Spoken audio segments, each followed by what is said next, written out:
And so Satya Nadella, he's got that it factor. Jensen Huang has the it factor. I wish Jensen Huang was president of the United States. Our country would be in better shape. So ultimately, if you want to just trim this down to investments, not telling you what to do, I don't give investing advice, but I have substantial investments in NVIDIA and I have substantial investments in Microsoft.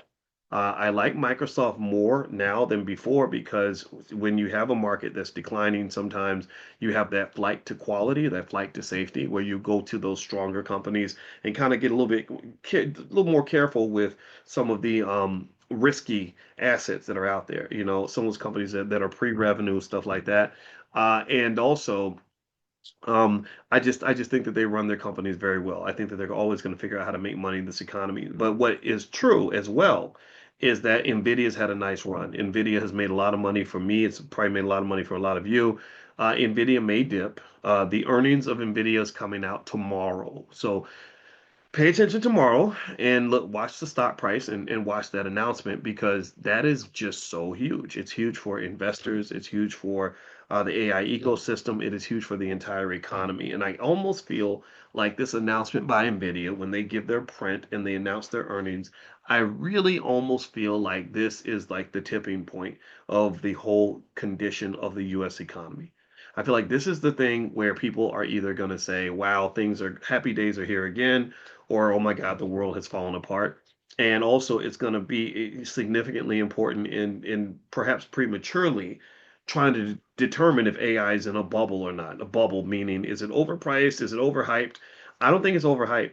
Every expert that I'm paying attention to is basically saying the same thing that AI is not overhyped. It is not overhyped. Like it's underhyped. I keep hearing that. I keep hearing them say, no, no, no, no. This is the beginning. I mean, or and oh my God, when Tesla and the other companies start building the robo taxis and the robots, that's probably the biggest part. It's like you're watching a movie and you're freaking out over the first 10 minutes of the movie. Oh, you ain't even got to the intermission.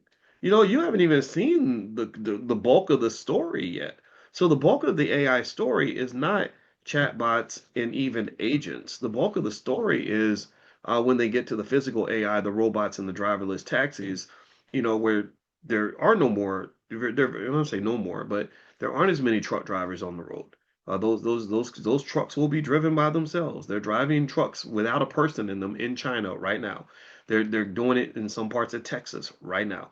They're testing, testing, testing because they got to get past the regulators so they can actually do this nationwide. They're going to roll this out nationwide. I was in Atlanta, and how many of you have seen the Waymos? Anybody seen the little Waymos driving through? If you go to Atlanta, you'll see a whole bunch of them. Me and Alicia were driving, and we saw like 3 or 4 of them in the same day. We wanted to figure out how to book one, but everything is kind of constrained because they're like, okay, we got to make this perfect before we can roll it out. And what's really interesting though is that actually these cars are just 1,000 times safer than humans.